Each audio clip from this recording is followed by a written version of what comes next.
The beat of the drums echoes in the pulse beat of the young braves. Salut les joueuses, salut les joueurs, je suis Paul Gara et pour cette nouvelle interview, je suis en compagnie de Maxime Rambourg. Salut Maxime. Salut. Tu vas bien ? Ça va très bien, ouais. Bah écoute Maxime, tu es auteur de jeux, mais tu as un parcours, au départ, tu viens aussi du monde associatif ludique puisque tu avais créé un bar à jeux. Tout à fait. Avant de commencer à être auteur. Avant d'entrer dans ton activité professionnelle, puisque tu es auteur à plein temps. Oui. On va revenir un petit peu sur ton profil de joueur. J'ai cru comprendre que tu jouais déjà enfant, en famille. Ouais, non, je jouais beaucoup. Alors, plutôt à des jeux traditionnels, beaucoup de jeux de cartes, de jeux de dés, des trucs très classiques. Après, plus j'ai grandi, plus j'ai commencé à jouer à des jeux, mais type Risk, Lemon Pale et machins comme ça, qui arrivaient à la maison aussi. Et c'est plutôt à la fac que j'ai commencé à découvrir, par le biais de potes, des jeux modernes que je connaissais pas du tout, alors que j'étais très joueur, mais vraiment que de ce qui était classique. Et j'ai découvert tout un univers de jeux complètement différent de ce que j'avais l'habitude. C'est tout de suite été une passion, parce que j'ai compris que tu étais assez touche à tout, il y avait beaucoup de choses qui t'intéressaient. Tu dis que tu t'intéresses au sport, aux arts, au cinéma, beaucoup de choses. C'était une passion qui a pris vraiment le pas ou c'était une passion parmi tant d'autres au début ? C'était une passion parmi tant d'autres, mais tout petit, je créais des jeux pour mes copains, assez jeunes, 6-7 ans et tout, j'étais déjà en train d'essayer de refaire des jeux vidéo en mode papier pour y rejouer avec mes copains et faire, et il y avait un truc un peu traditionnel de tous les ans, je faisais un jeu que je refaisais entièrement pour mes potes et ça a duré jusqu'à la fin de l'adolescence, c'était un peu le truc traditionnel, donc j'avais déjà ça je vais créer un truc pour amuser les autres, qui était déjà très présent. Mais je faisais aussi effectivement de la musique, je faisais de la BD, je faisais énormément d'autres choses, beaucoup de sport, et donc il y a un moment donné où, à la fac, quand j'ai découvert que le jeu de société pouvait avoir un aspect un peu plus culturel, qu'il y avait des auteurs derrière, parce que je savais pas du tout qu'il y avait des auteurs, ça m'a redonné un peu ce truc que j'avais quand j'étais gamin, de dire, mais en fait je peux créer des jeux, ça peut être une activité, pas forcément un métier, mais une activité en tout cas. Pas juste un loisir ou quelque chose que tu fais un peu en dilettante à côté. Ouais, puis assez ado, en fait, enfant, je voulais créer des jeux, et ado, je me suis dit, en fait, c'est chez Parker et chez MB que, vu que je connaissais pas les jeux modernes, en fait, t'es employé d'une boîte, j'avais pas du tout cette notion-là de l'autorat. Ensuite, tu fais des études d'art du spectacle, on en reparlera après. Ouais. Je comprends que tu vas au Moi je m'en fous, je triche.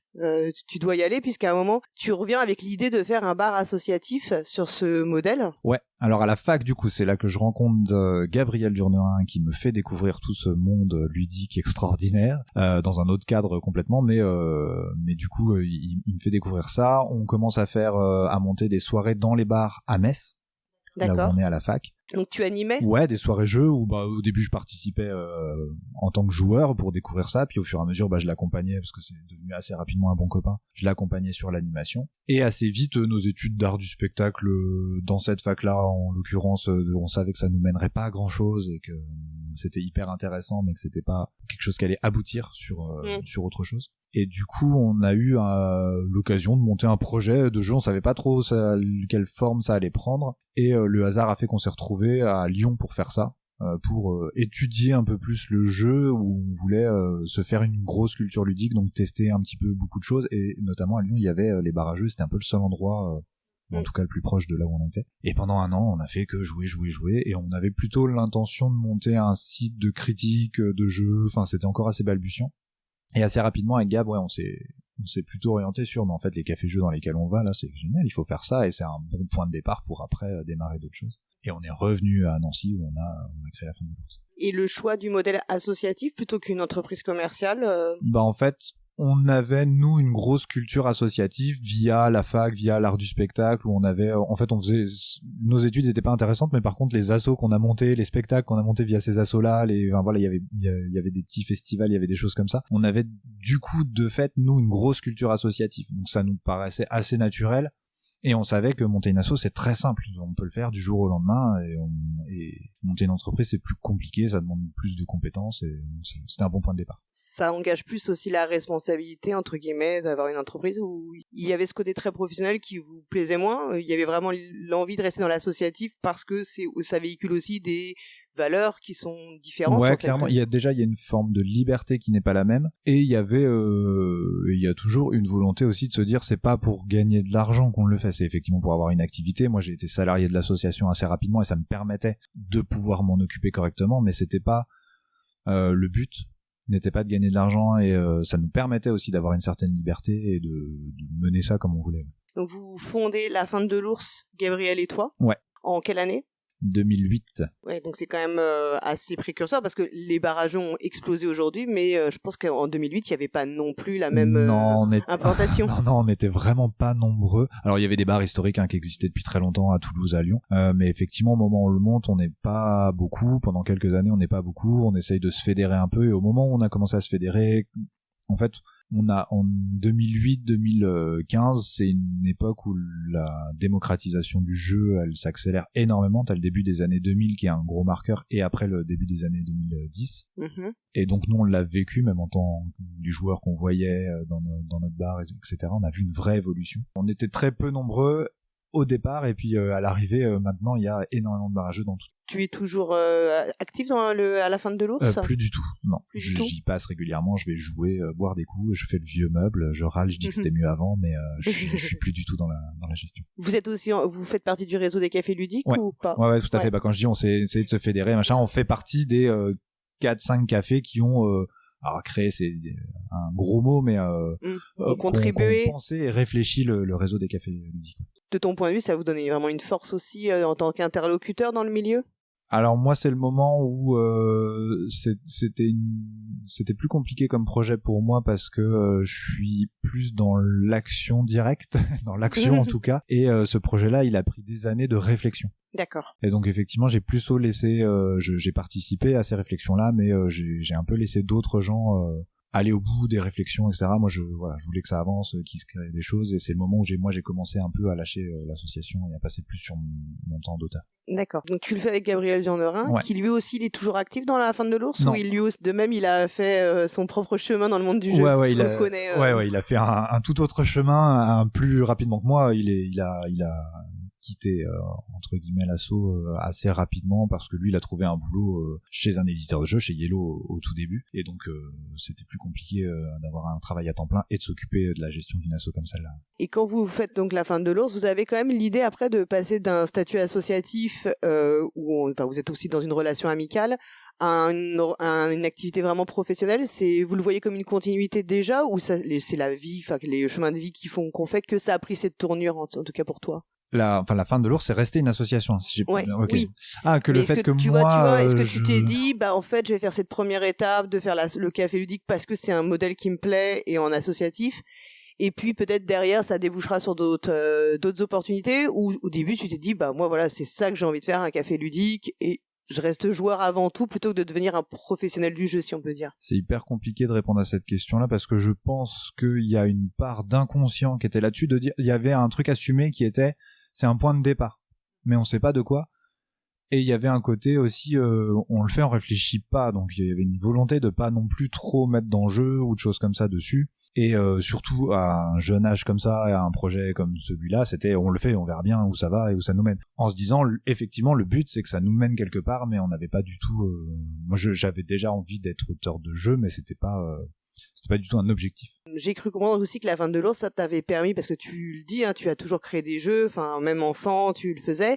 Ça a été aussi un moyen de tester des prototypes pour toi ? Ouais, énormément. Alors, oui et non, j'ai toujours du mal, moi, à montrer des prototypes à des gens que je connais pas. Donc après, il y avait pas... c'est pour pas mettre cet imaginaire de oh super, j'ai un bar à jeux, on accueille des nouveaux gens tous les soirs, je vais leur poser des testeurs sous la main tout le temps, je vais leur poser des jeux et tout, alors que je connais pas les gens, pas du tout. Je suis pas du tout à l'aise dans cet exercice-là. Par contre, effectivement, j'avais sous la main régulièrement des amis joueurs avec qui je pourrais me permettre de dire attendez les gars, est-ce que vous avez un quart d'heure, je veux juste crash tester cette mécanique-là, si elle marche ou pas. Mais c'était encore assez intimiste avant que je fasse mes premiers jeux, mais on va peut-être enchaîner là-dessus quand même en transition. Donc j'ai compris qu'il y avait le truc le plus que t'avais aussi fait tourner au bar, qui est ça doit être historiquement c'est ta première création ou c'est Non. Big Book of Madness qui arrive en fait c'est Big Book, mais comme Big Book a mis quasiment 5 ans à être édité, entre le moment où je signe Big Book et le moment où il sort, je crée le truc le plus. Et en fait tout ça c'est Gabriel, j'y suis pour rien moi. C'est parce que lui il est déjà à ce moment-là, il est déjà chez Yellow. Lui en fait il bosse déjà chez Yellow. Moi je continue à faire il est chef de projet. Moi je continue à faire mes jeux mais dans mon coin tout seul et pour faire marrer mes potes etc. Et c'est lui qui à un moment donné sur un de mes projets qui sera Big Book à la fin me dit ce truc là il faut que tu le montes. Donc je dis oui peut-être, mais enfin voilà, je suis encore un peu intimidé par cet exercice là. Et effectivement je le monte, ça marche très bien machin, ça marche très bien, c'est accepté par Yellow, ce qui me rend complètement fou. Du coup après ça que je me dis tiens je peux essayer d'autres choses, et le truc le plus arrive assez naturellement parce que barrageux, parce que beaucoup de jeux d'ambiance, beaucoup de facilité à sortir ces jeux là et à voir comment ça marche. Tu penses que le fait d'avoir montré Big Book, qu'il ait eu à Yellow, qu'il l'ait validé, qu'il l'ait signé, même si ça a pris du temps, tu penses que ça a été un déclencheur après pour te mettre en confiance ou te donner du confort en fait pour te dire en fait c'est possible ouais clairement de rééditer, parce que peut-être c'est le plus dur, c'est le premier, ouais, mais après c'est moi, ça. Moi j'ai eu énormément de chance là-dessus parce que j'en vois beaucoup des gens qui galèrent à avoir leur première édition, et me connaissant et feignant comme je suis, je pense que si ça avait été plus compliqué, si j'avais eu beaucoup de refus, j'aurais pas insisté, ou ça m'aurait repris plusieurs années avant d'oser remontrer quelque chose. Là, le fait que effectivement ce soit accepté, ça a déclenché instantanément un truc en mode oh putain c'est possible, et je touche du doigt un rêve. Il y avait vraiment immédiatement un truc un peu de cet ordre-là.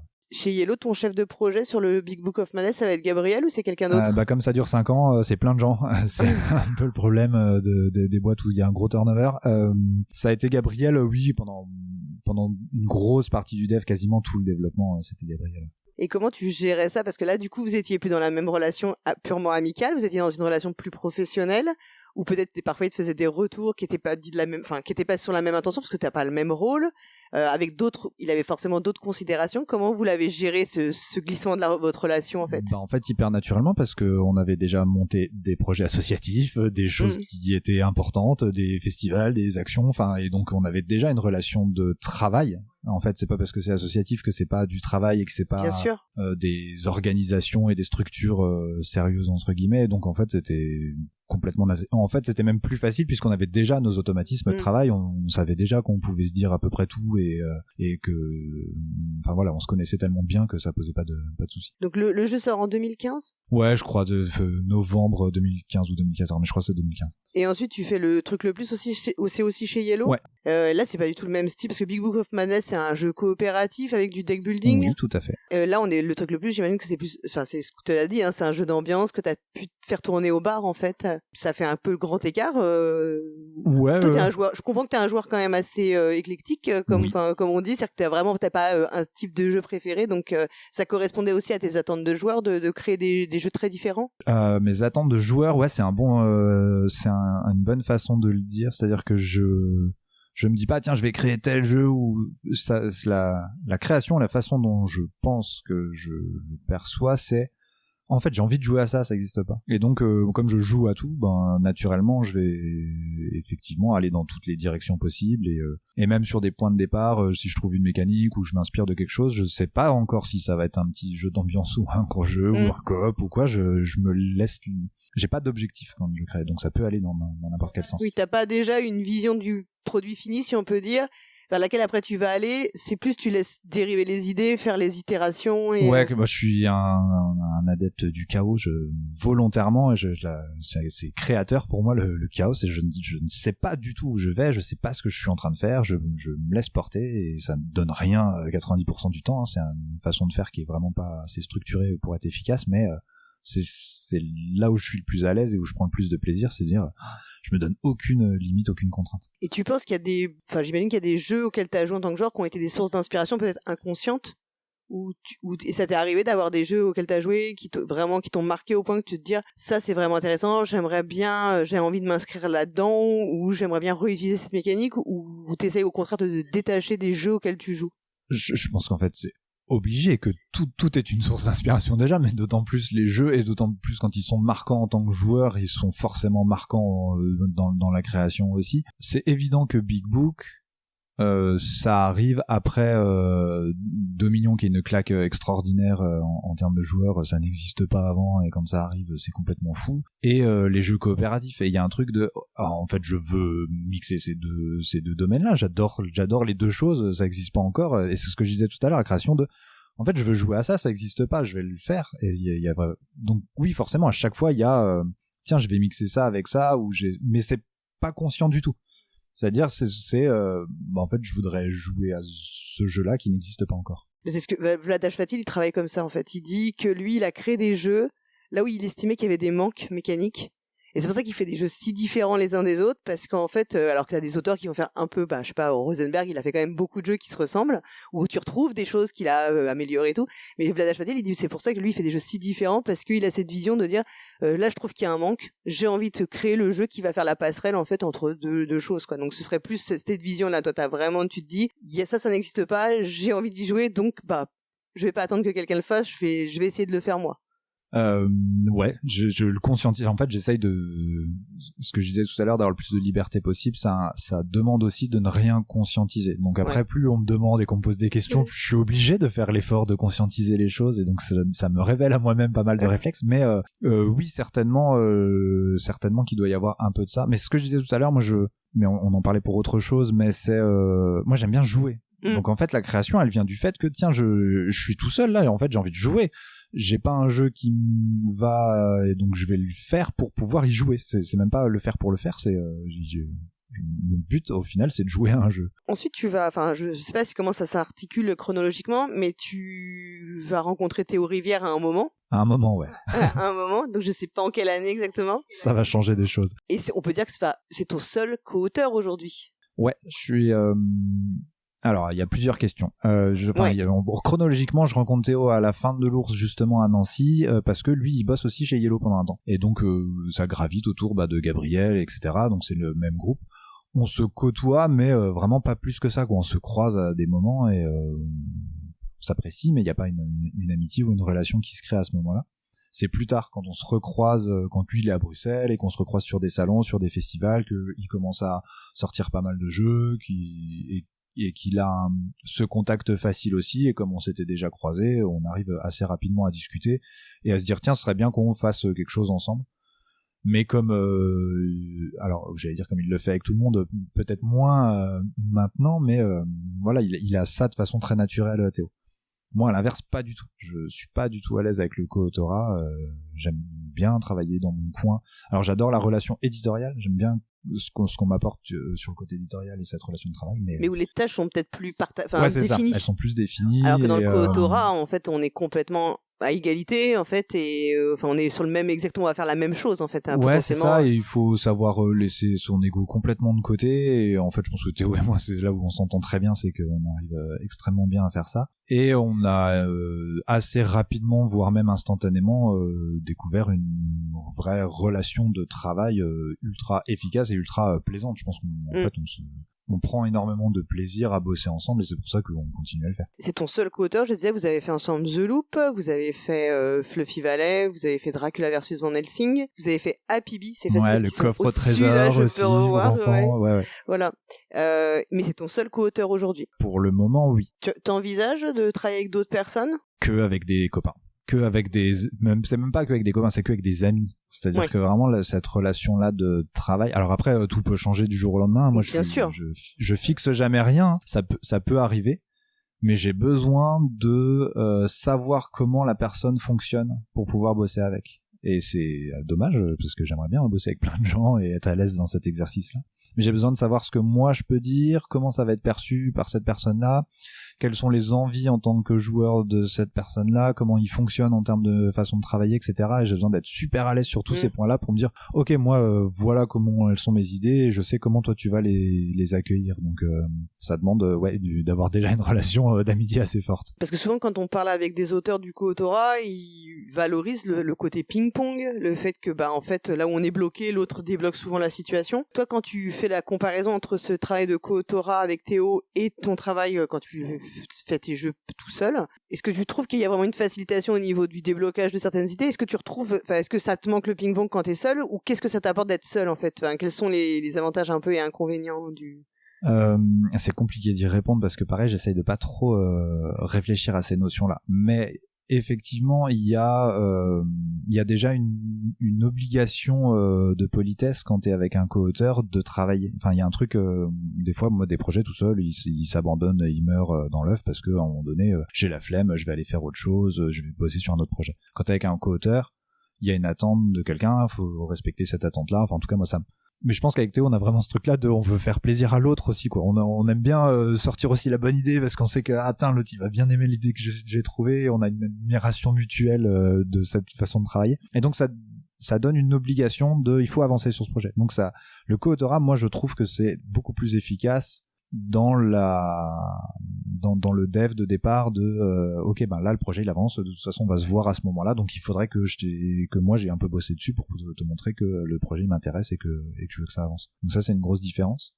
Par contre, effectivement, il y a une deuxième différence sur la façon de mener le projet. Il y a plein de choix, de micro-choix tout au long du développement, même après sur la relation éditoriale, que je ne ferais pas du tout si c'était des projets à moi tout seul et que j'accepte de faire parce que c'est des projets avec Théo et que je veux pas lui l'emmerder avec mes façons et mes choix de vie, etc. Et donc, mais moi je pense que ça me fait du bien parce que je suis fermé sur plein de choses et Théo au contraire il est très très ouvert sur plein de façons de faire et il m'a fait découvrir aussi ce truc de on essaye cette expérience-là, on voit où elle va et ce qui était ma façon de fonctionner mais pas du tout sur le jeu. Donc il m'a un peu remis mon truc un peu naturel de oui en fait on essaye. Et puis j'avais ce truc de râler aussi beaucoup sur pas mal de façons d'éditer, etc. Et je me dis, en fait, je vais essayer d'aller voir ailleurs comment c'est, je vais essayer plein de choses, et après, j'aurai de la matière pour mieux critiquer la façon dont c'est fait. Ouais. On l'a dit en préambule, t'as fait des études d'art du spectacle, accès cinéma. Oui. C'est ce qu'on se disait. Il y a un sujet qui revient régulièrement dans la création de jeux et c'est la narration dans le jeu. Est-ce que tu penses que tes études d'art du spectacle, elles t'ont donné aussi d'autres, elles t'apportent une plus-value dans la façon dont tu veux créer les jeux? Parce que aujourd'hui on milite beaucoup pour le fait que le jeu soit reconnu comme un objet culturel, c'est un véritable média qui peut transmettre des messages, avoir du propos. Je dis pas forcément un propos très sérieux, mais qui transmet, ou en tout cas aussi qui transmet une histoire. Et l'histoire, elle ne passe pas, la narration passe pas forcément que par l'écrit. Est-ce que c'est quelque chose que tu penses que tu peux réutiliser ou que tu réutilises inconsciemment peut-être dans tes créations? Je crois que c'est plus compliqué que ça et que c'est presque l'inverse. Je vais essayer d'expliquer ce que je pense, mais c'est hyper compliqué déjà dans ma tête. C'est parce que moi j'ai une façon de fonctionner naturellement comme ça que j'ai fait de l'art du spectacle. Et pas l'art du spectacle m'a amené cette façon de fonctionner, c'est-à-dire que en fait c'est mon chemin, mon parcours est assez naturel j'ai le cerveau et la façon de penser qui est comme ça. Ça m'a amené vers de l'artistique, de la narration effectivement qui passe par l'image, qui passe par le corps, qui passe par toutes ces choses-là. Ça m'a attiré parce que j'avais déjà une sensibilité là-dessus. Donc j'ai fait de l'art du spectacle, mais du coup j'avais déjà cette sensibilité-là, cette façon de penser-là, et ça effectivement ça m'aide dans le jeu. En tout cas, je remarque que souvent ce qui m'importe et quand on est bloqué sur des choses, c'est mais qu'est-ce qu'on veut raconter. Et j'utilise beaucoup ce terme-là et en fait oui c'est ça en fait, c'est la narration par le jeu. Pourtant j'aime pas du tout les jeux narratifs, mais parce que justement j'aime bien quand c'est amené par autre chose. C'est mais qu'est-ce qu'on raconte. Et j'aime bien, je suis admiratif moi quand dans le travail des autres, quand justement la règle du jeu elle est là pour amener le thème, pour raconter l'univers, l'histoire et tout, et que toutes les petites règles de jeu elles sont hyper élégantes parce qu'elles elles se justifient par rapport à ce que ça raconte. Ça j'adore ça. Il y a un jeu, tu penses que dans tes créations, il y a un jeu particulier qui exprime ça, en fait, cette recherche-là? Non, je crois que je suis nul pour ça. Non, mais non. Si, du coup, je pense, j'en sais rien parce que pareil, j'essaye de pas me regarder, donc c'est hyper dur de se juger soi-même, donc j'évite de le faire. Non, j'en sais rien. J'essaye, en tout cas, je sais que j'essaye, mais après, je regarde pas si j'y arrive ou pas.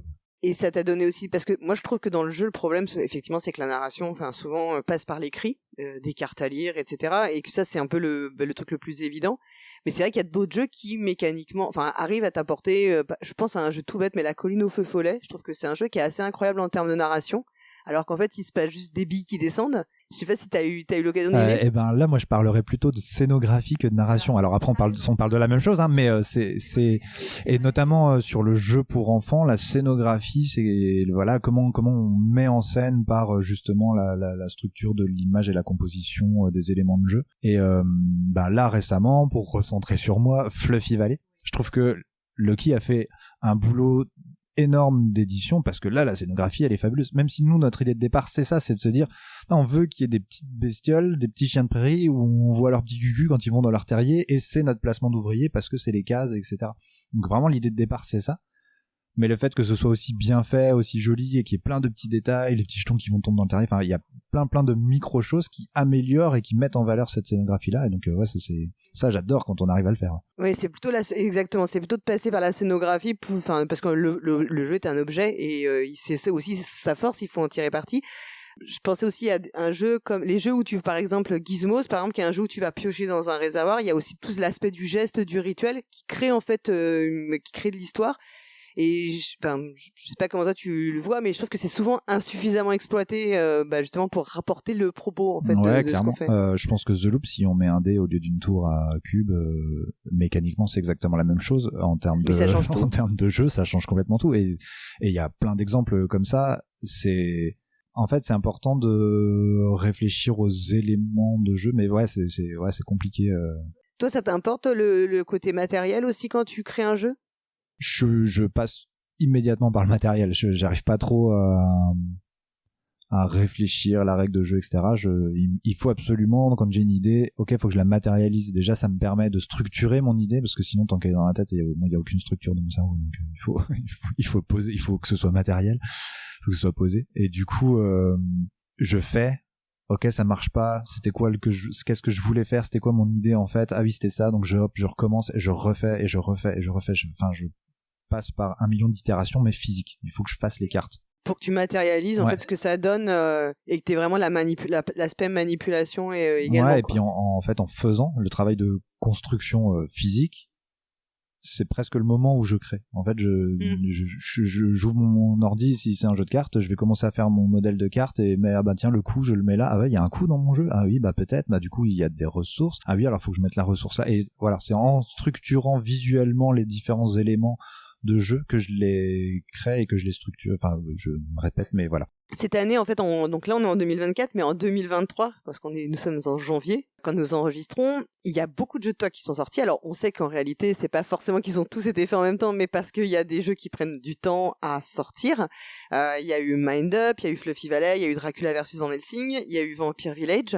Happy Bee, je crois aussi. Happy Bee, exactement, ouais, qui est sorti aussi. Donc, comment t'as vécu cette année, quand on a beaucoup de sorties comme ça? Comment toi, tu t'impliques dans les sorties du jeu? Parce que finalement, quand le jeu sort, toi, ton travail, on pourrait dire, il est terminé. Et voilà, le jeu est arrivé au produit fini. Est-ce que toi, t'as envie de t'impliquer dans la sortie, dans la promotion, qui est pas forcément ce que les auteurs ou autrices préfèrent? Comment on gère, en fait, quand on a 4-5 grosses sorties comme ça dans l'année? Je vais parler plutôt pour moi.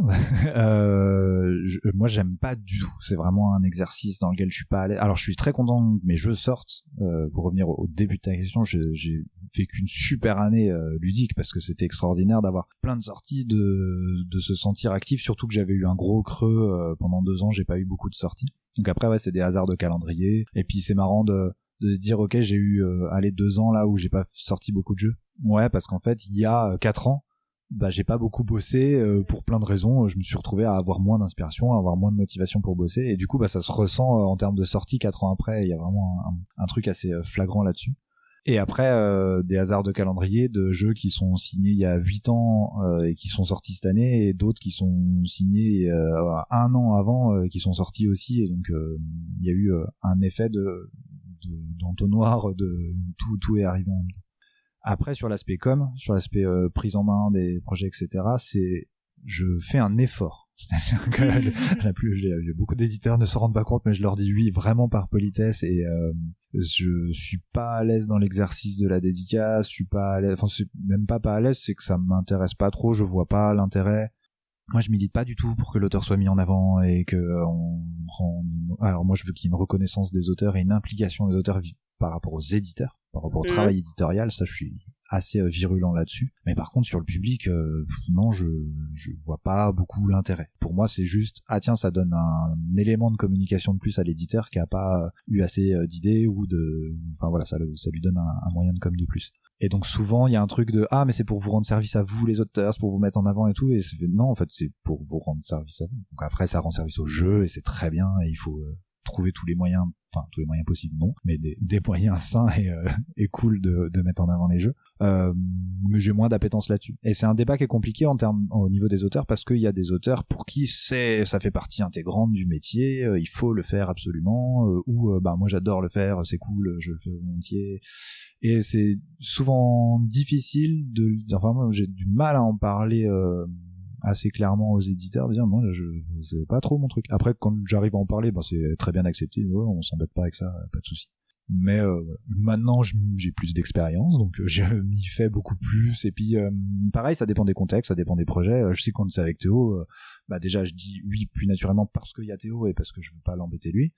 Et puis après en fait je passe un bon moment parce que je vais passer un moment avec Théo et qu'on va déconner sur un truc. Donc voilà, ça dépend des situations. Enfin, j'ai parfois l'impression qu'en France, on est très attaché à ce statut d'auteur, que ce soit pour tous les arts, en fait, dans la littérature, mais aussi dans le cinéma. On a toujours eu cette vision, un peu même fantasmée parfois du créateur. Toi, c'est pas forcément quelque chose sur lequel tu vas ? C'est compliqué de répondre à ça. Je vais me faire taper dessus par plein de gens. Sur le travail... j'aime pas faire des parallèles, mais là je suis obligé d'en faire un pour expliquer le truc, et on parlait de cinéma tout à l'heure. Moi je me sens plus comme un scénariste dans un film, comme le réalisateur, que comme le réal ou comme le producteur. Enfin le producteur c'est sûr, c'est l'éditeur, mais et encore c'est pas si naturellement évident que ça comme miroir. Mais je dis souvent aux gens, c'est qui le scénariste de ce film-là ? T'en as aucune idée, quoi. Tu sais pas du tout. Et moi je suis en fait nous on apporte l'idée de départ. Mais pareil, ça dépend des projets, c'est un milieu qui est tellement vaste et varié qu'il y a des façons de faire très différentes. Mais il y a certains projets, on arrive, on donne notre idée de départ, on la signe, et 4 ans après, on voit un jeu qui a été illustré, modifié, et on n'a jamais été pris en compte, on nous a à peine dit ce qui se passait, et donc là, je me sens pas du tout auteur de quelque chose. Tu te sens comme un maillon dans la chaîne, en fait. Oui, et ça me va aussi, ça me va aussi, c'est moins agréable, mais disons que ça me renforce l'idée de ok, moi je suis plutôt l'initiateur d'une idée de départ et j'ai voulu créer un univers, ça c'est ce qui me plaît le plus. Et après, il y a plein de gens, mais comme au cinéma, il y a 800 personnes qui bossent sur un film, alors beaucoup moins sur un jeu, mais il y a plein de gens, il y a plein d'étapes différentes avec des gens qui ont des compétences pour cibler telle et telle problématique dans l'édition d'un jeu. Ouais, donc toi t'es moins attaché à cette reconnaissance vraiment d'artiste, ou... Le problème c'est que par contre ça me fait chier quand tu pas pris en compte et coup sur des projets où putain j'ai un affect dessus, que j'aime bien le jeu et que j'ai une vision particulière. J'aimerais bien pouvoir au moins participer à toutes les étapes et donner mon avis sur toutes les étapes. Après oui, c'est pas mon argent qui va être mis en jeu, etc. Donc je conscientise assez facilement que j'aurai pas le dernier mot. Ok. Mais les meilleurs projets, c'est ceux où j'étais impliqué du début à la fin sur toutes les étapes. Et là, il y a effectivement dans ces situations-là, il y a un sentiment d'auteur de ok, j'ai créé quelque chose avec d'autres gens, mais voilà, c'était mon idée de départ et j'ai participé à la création du truc entièrement. Si on faisait encore un parallèle avec le cinéma, c'est comme il y a le cinéma plutôt de studio, voilà, et il y a le cinéma indépendant où souvent le réalisateur est aussi le scénariste et parfois fait même la musique, où t'es plus en fait il y a un véritable auteur qui est un peu touché à tout. Bon, il va s'entourer d'autres personnes, mais souvent il est quand même l'homme clé ou la femme clé du projet, quoi. Oui, clairement. Mais les deux te vont, je comprends. Les deux fonctionnements te vont. Oui, je préférerais faire que du cinéma d'auteur. mais c'est pas possible. Et puis, c'est tellement d'autres enjeux que c'est compliqué. On parlait des nombreuses sorties que t'as eues cette année. Aussi, ça implique aussi que financièrement, t'as des revenus. Enfin, les auteurs, vous avez des revenus parce que vous avez une avance en général quand vous signez le jeu, et après, tu sais pas forcément quand est-ce que t'auras le reste. Ça implique aussi une gestion compliquée quand on est auteur à temps plein, comme tu as choisi de le faire. Ça implique une gestion que je gère pas très très bien. Là j'ai eu plein de sorties, j'ai pas encore eu d'argent et je sais pas du tout les volumes. Alors je pourrais les demander, mais c'est des trucs que j'ose pas trop faire. Là c'est la période où justement on est en attente de les relevés, de savoir comment ça va se passer. c'est compliqué. J'ai eu la chance, moi, de sortir un premier jeu qui a eu un gros succès alors que j'étais salarié et que j'ai un train de vie ultra modeste. Donc ça m'a permis de mettre un peu de côté et de me dire là maintenant je peux faire ça à temps plein, j'ai de l'argent de côté. Et là j'ai eu 2 ans où j'ai pas eu de sortie. Je suis arrivé vraiment avec des grosses difficultés financières cette année. Là j'ai plein de sorties, j'attends de savoir si je vais pouvoir tenir l'année, etc. Ça demande une gestion qui je trouve personnelle, ça dépend des uns et des autres. Parce que je pense que les illustrateurs et illustratrices, ils sont rémunérés différemment des auteurs. Ils sont rémunérés plus en amont. Nous, les auteurs, généralement, on est le dernier. Vous êtes peut-être l'acteur ou l'actrice de la chaîne ludique qui a cette plus grande...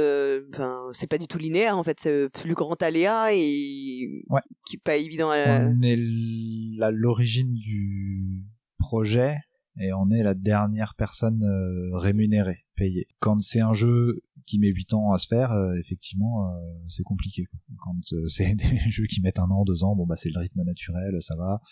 Et après, je trouve que les avances dans le milieu là du jeu, elles sont, je sais pas, en fait, elles sont presque anecdotiques. Et donc il y a un côté de, en fait, dans le bouquin ou dans les choses comme ça, on a une avance, on est payé pour travailler. En fait, l'avance a presque plus ce domaine-là. Dans le jeu, non, pas payé pour travailler avec 500 balles ou 1000 balles dans le meilleur des cas.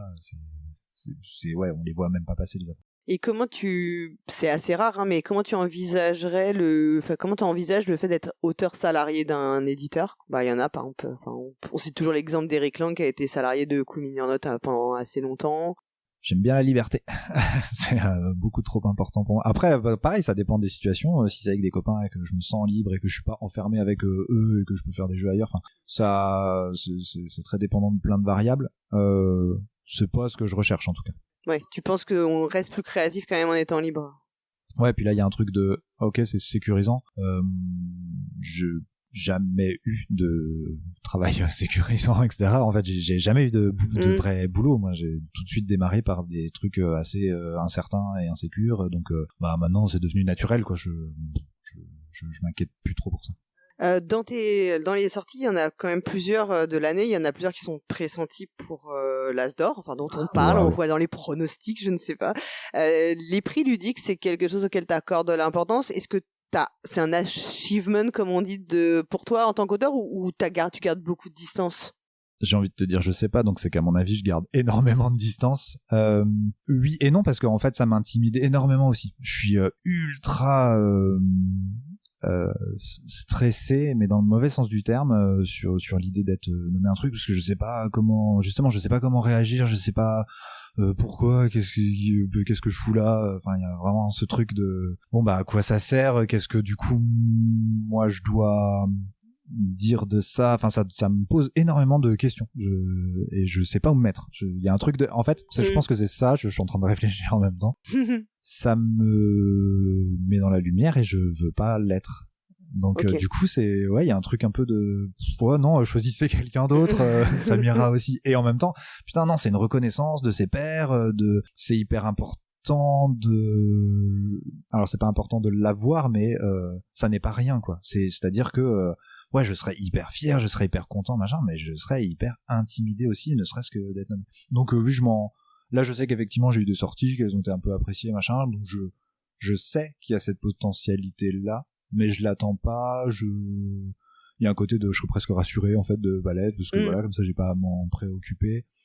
C'est pas quelque chose que je recherche particulièrement. Et sur un autre aspect en fait aussi de la réception des jeux que tu fais, comment tu prends les critiques? Est-ce que les critiques qui peuvent venir des joueurs et joueuses, du milieu en général, du secteur, ce qu'on va appeler le secteur ludique de façon un peu générique, c'est-à-dire un peu tout le monde et un peu tout et n'importe qui, on peut dire d'ailleurs, c'est pas très défini, c'est pas très professionnel. Pas très défini.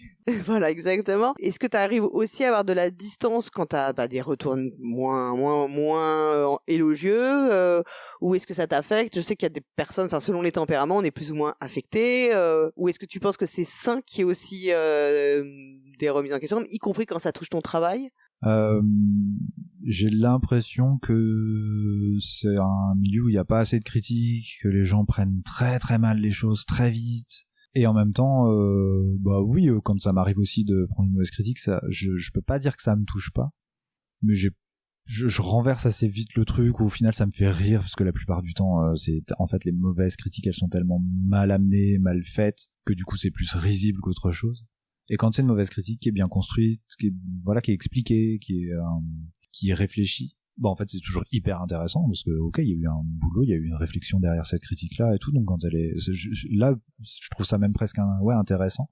Ça me fait pas de peine dans ces cas-là. Ça dépend toujours qui le dit, dans quel contexte. Mais maintenant, il y a dans ce qu'on disait de un peu tout le monde critique tout, puis tout le monde, dans une époque où tout le monde donne son avis sur tout. Là, moi, ça me fait marrer. Je vois plein d'autres auteurs autour de moi qui sont que ça affecte plus. Moi, en fait, je suis morteur et j'en ai encore vu une hier qui est fabuleuse. Je vais pas détailler ici, mais on a passé un quart d'heure à rigoler dessus tellement c'est improbable les mots qui sont employés, et la façon dont c'est fait. Et est-ce que de fait, parce que ce qu'on dit aussi, c'est que quand tu émets un avis négatif sur un jeu, on te somme souvent de donner des arguments. Est-ce que tu trouves aussi que de la même manière, les avis positifs, ils doivent être argumentés? Enfin, est-ce que toi aussi c'est quelque chose que tu trouves intéressant d'avoir l'argumentation sur pourquoi quelqu'un aime un jeu ou...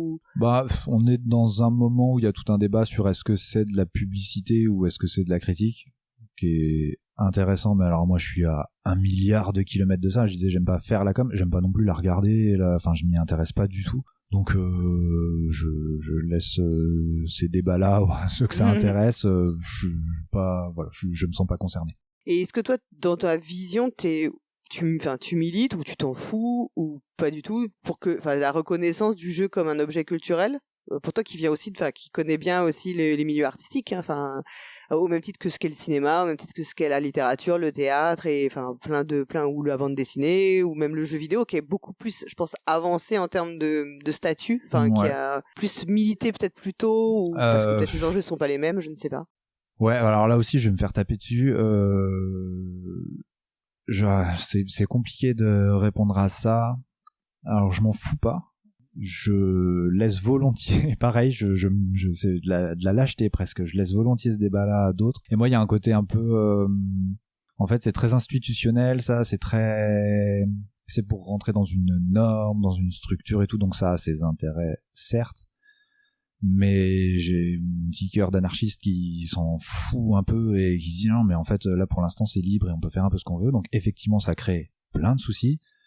Mais ça a aussi des avantages de liberté créatrice. Donc je suis pas du tout contre. Ce serait hyper intéressant. Mais t'es pas dans une action militante pour non, pas du tout. Et tu vois, je te donne un exemple tout bête, mais pour avoir créé un café-jeu associatif et avoir mené ce truc-là, en fait, si du jour au lendemain le jeu devient un objet culturel, il faut qu'on paye une redevance en fait de tous les jeux qu'on a dans nos ludothèques et dans nos cafés-jeux, et donc comment on fait, donc ça amène plein de choses qui sont institutionnelles et étatiques, et ça me saoule très vite. Sachant que je sais que le réseau des cafés ludiques fait un don à la Sage oui, tout à fait, ouais, régulièrement pour justement un petit peu tenir compte du fait que les jeux qui sont embarrasseux ne seront peut-être pas vendus, et de fait aussi participer, contribuer aux auteurs. La Sage, c'est une organisation à laquelle toi tu es adhérent, j'imagine. Oui, tout à fait. Tu suis leurs travaux ou c'est comme ou sans plus ou...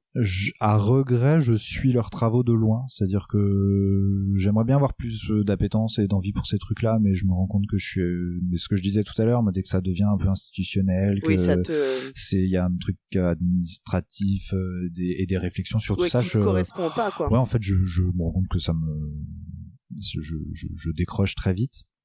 Mais pour le coup, très récemment, j'ai dû faire appel à la Sage pour un conflit, et ils ont été merveilleux, et tu vois, du coup, j'ai vu l'importance d'être soutenu par une structure qui sert à ça, et donc effectivement, ça remet en perspective ce truc-là, et de dire, ok, en fait, c'est important dans des moments comme celui-là, c'est important d'avoir un endroit où pouvoir se sentir aidé et soutenu, et on répond à tes questions. Là, on enregistre, on n'est pas encore, on enregistre avant Cannes. Peut-être que l'interview sera diffusée après Cannes, je ne sais pas. Quelles sont tes sorties? Il y a Little Tavern chez Repoprod qui va sortir. Il y a Little Tavern chez Repoprod, et je réfléchis, mais je crois que les autres choses, c'est trop incertain. Ce serait en fin d'année, donc c'est trop incertain pour que je puisse vraiment en parler. Il y a encore des choses qui n'ont pas été annoncées, donc je veux pas. Ça sera certainement annoncé le moment où cette interview là sortira, mais je sais pas ce que j'ai le droit de dire ou pas. Et Little Tavern, c'est quoi comme type de jeu? C'est un jeu que t'as fait avec Théo? Ouais, c'est un jeu qu'on a fait avec Théo. C'est un jeu... comment je peux décrire ce truc-là? Je vais pas le décrire avec les mots que j'emploie dans le privé. Mais c'est une petite bêtise. Ce jeu-là, c'est vraiment sans aucune prétention. L'idée de départ, c'était de partir sur le jeu le plus simple possible. Et en fait, c'est un jeu de placement, mais du coup, de coup fourré, on essaye de se refiler des clients dans une taverne. On a chacun la gestion d'une table. Et on essaye de se refiler les clients les pires et de récupérer les bons clients pour avoir un bon pourboire à la fin. Mais c'est plus un jeu potache pour se marrer qui dure pas longtemps. Et... Plus un jeu d'ambiance. Ouais, c'est vraiment un jeu d'ambiance d'apéro qui va aller vite et on va se marrer parce qu'on va se faire des coups fourrés. Et ça sort quand? Ça sort pour le Festival de Cannes, donc fin février. Normalement, ouais, voilà. Oui, non, ils ont annoncé la date là il y a quelques jours, donc c'est fin février. Le jeu sera disponible quand cette interview sera diffusée. Est-ce qu'il y a quelque chose d'autre dont tu as envie de parler ou tu penses qu'on a fait un bon tour d'horizon? J'ai pas réfléchi à cette question-là, je sais pas. Ça, je le demande par politesse. Bon, bah non alors. Non, on a fait le tour, on a déjà beaucoup parlé. Non, c'était cool. Ouais. Bon, merci beaucoup Maxime en tout cas. Merci à toi. Et puis on se reverra à Cannes, sûrement. Oui, on se croise à Cannes. Salut, merci beaucoup aux auditeurs et auditrices. Au revoir.